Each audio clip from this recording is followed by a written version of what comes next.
I want to tell you about one of the smartest people I've ever worked with. Highly educated, successful career, great income, careful with money. The kind of person who researches everything before making a decision. And for nearly 2 years, they delayed buying a home. Not because they couldn't afford it, not because they weren't qualified, not because they didn't want to. They delayed because they wanted to make sure they made the right decision. And here's the interesting part. The more research they did, the harder the decision became.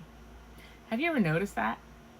We often assume people delay important financial decisions because they don't have enough information. But after 16 years in mortgage lending, I've noticed something different. Many people aren't waiting because they lack information.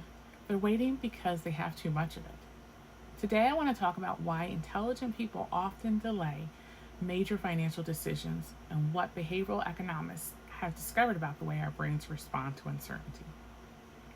Smart people don't fear being wrong, they fear regret. When people think about buying a home, refinancing, changing careers, investing money, or starting a business, they usually tell themselves they're gathering information. And that's true at first. But eventually something else starts happening. The goal quietly shifts. Instead of trying to make a good decision, they're trying to avoid a bad one. And those are not the same thing. Think about the questions people ask themselves. What if rates go lower? What if prices fall? What if a better house comes along? What if I should have waited? What if I make a mistake? Notice something? Almost every question is focused on avoiding future regret. Behavioral economists call this regret aversion. Human beings are wired to avoid emotional pain, sometimes so much that we avoid making a decision altogether. So why doesn't more information always help? This is where things get interesting. Most people assume more research equals more confidence, but often the opposite happens. One article says buy, another says wait. One expert predicts lower rates, another predicts higher rates. One friend says buying changed their life, another says it's the worst decision they ever made. At some point, information stops creating clarity and starts creating confusion.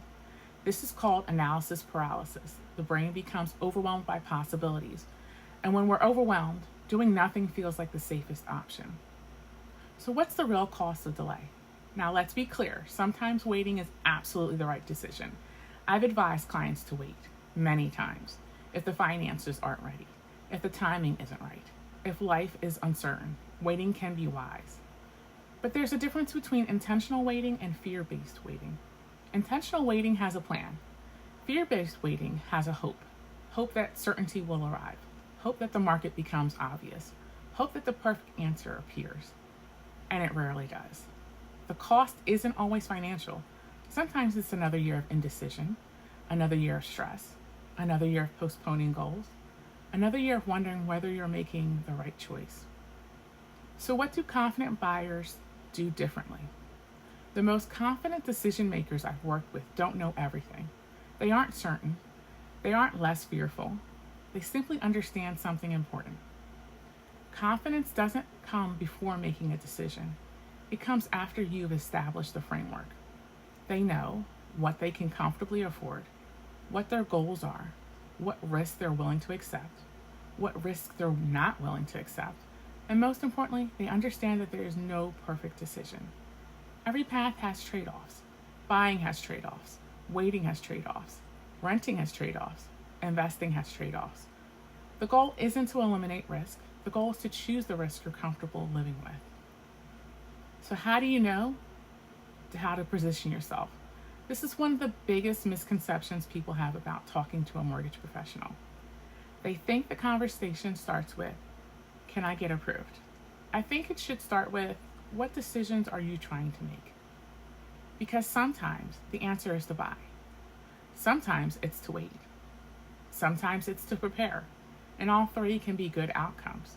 So if you've ever been delaying a major financial decision, ask yourself a question.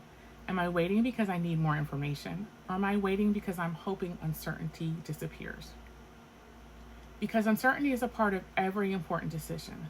The goal isn't perfect certainty. The goal is making informed decisions despite uncertainty.